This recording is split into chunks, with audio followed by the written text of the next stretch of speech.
Gracias, presidenta, diputados, diputadas, entidades que hoy nos acompañan. En el debate general sobre el incremento de la pobreza y las desigualdades que tuvo lugar en este Parlamento en marzo del 2014, mis compañeros comentaron desde este mismo atril que el objetivo de un pleno contra la pobreza tenía que ser que nunca más se tuviera que celebrar un pleno contra la pobreza. Bien, pues estamos en marzo del 2016 y estamos aquí para hablar no ya sobre el incremento de la pobreza, sino directamente de emergencia social. Para marzo del 2018 seguiremos en las mismas, sin resolver nada, pero siguiendo alimentando la ficción independentista.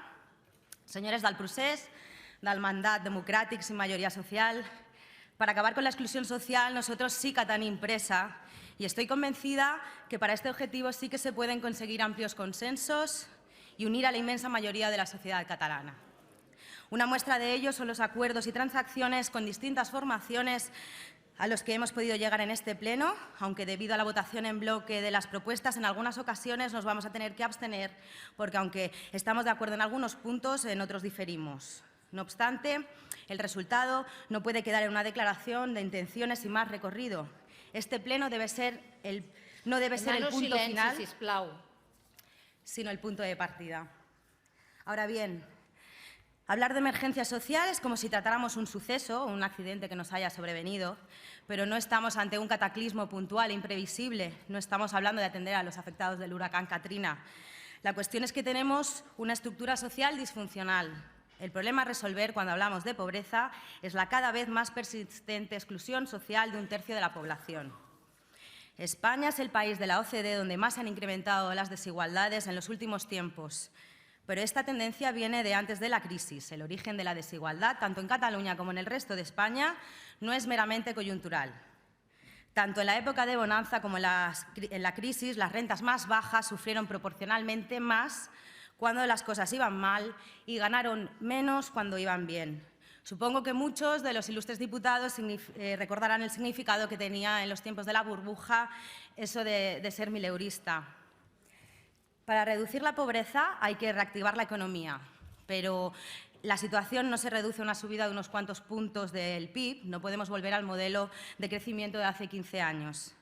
Hay que hacer reformas estructurales en nuestro mercado laboral, que es sumamente injusto, con tasas de paro aberrantes, temporalidad desproporcionada y muchísimo empleo precario. Todos recordamos los recortes de los gobiernos de convergencia que desde 2010 han reducido las partidas de bienestar, educación y salud en un 16%, y no nos cabe duda que estas partidas han de ser prioritarias más en época de crisis y por eso desde Ciudadanos se nos ocurre otras partidas por donde pasar la tijera antes que recortar en el estado de bienestar. Pero aparte de dotarlo de los recursos necesarios, también hay que hacer reformas en nuestro estado de bienestar para que esté orientado a ayudar a quien más lo necesita. Es decir, hace falta más recursos, más partida presupuestaria, pero no nos podemos quedar aquí. Hay que hacer profundas reformas en el modelo económico, en las políticas de empleo y en las políticas redistributivas para lograr una sociedad más justa y menos desigual. En definitiva, las prioridades de la legislatura tienen que ir orientadas en tres ejes diferentes, pero estrechamente interrelacionados. El primer eje es fomentar el crecimiento económico basado en el conocimiento, que nos permita competir en la economía global y generar un crecimiento de calidad. Este es uno de los grandes retos que tiene ante sí nuestra sociedad. Es una de las promesas incumplidas de Zapatero, que al final perpetúa el modelo productivo que nos llevó a la crisis y en el que aún estamos inmersos. Necesitamos gobiernos que de verdad lo prioricen, porque no es un reto que se aborde en un par de tardes. Requiere trabajar en múltiples aspectos, acabar con el capitalismo de amiguetes, con la corrupción, atraer inversión y talento, fomentar la transferencia tecnológica o preparar a nuestros jóvenes para competir en la economía global de conocimiento, por mencionar algunas de las reformas que es preciso abordar. Vayamos al segundo eje. Obviamente, ese crecimiento económico está estrechamente ligado con el desarrollo prioritario de políticas de empleo y formación. Pero estas políticas no solo inciden en una más sólida consolidación económica, sino sobre todo en la integración social. Acciones de empleo y formación eficaces son fundamentales para una economía más sólida y para superar el drama social que representa la exclusión del mercado de trabajo. Las políticas de fomento de empleo solo cumplirán sus funciones si son sometidas a una intensa transformación. La salida de la crisis se está notando de forma muy desigual entre la población desempleada. El colectivo de parados de larguísima duración es muy amplio, constituye un colectivo de personas vulnerables que prácticamente triplica el que había al inicio de la recesión. Reintegrar este colectivo en el mercado de trabajo debe convertirse en el objetivo primordial de las políticas de empleo.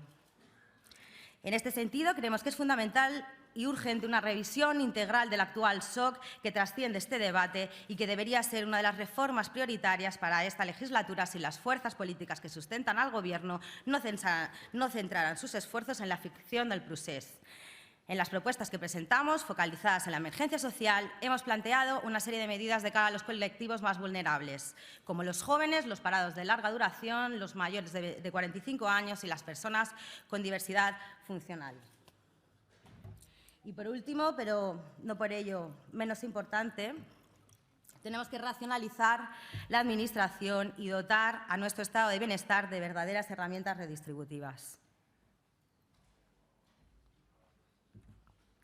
Tenemos un sistema de seguridad social que perpetúa la disfuncionalidad del mercado dual de trabajo, beneficia a los que disfrutan de un contrato indefinido frente a precarios, temporales y parados.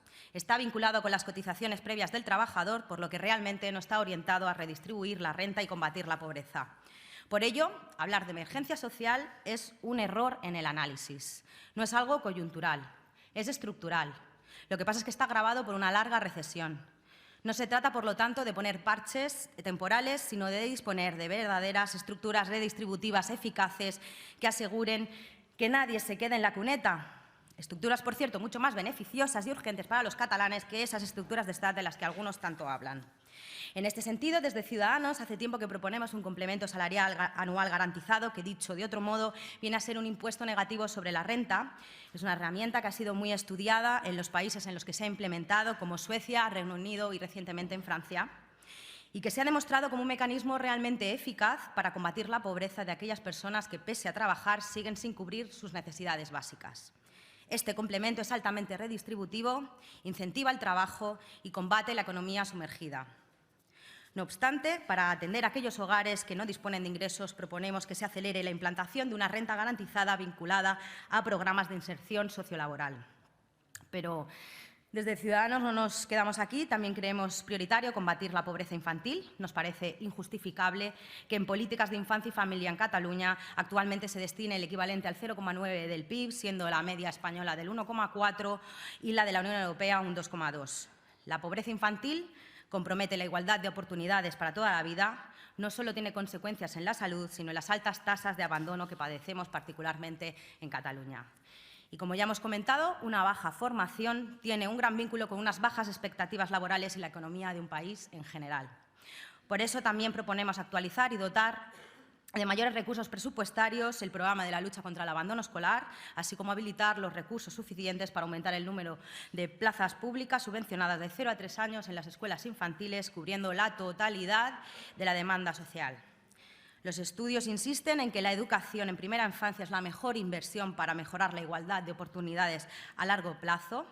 Es el mejor ascensor social, además de facilitar la conciliación de la vida laboral y familiar, por no hablar de que el aumento de la natalidad ayudará a pagar las pensiones del mañana.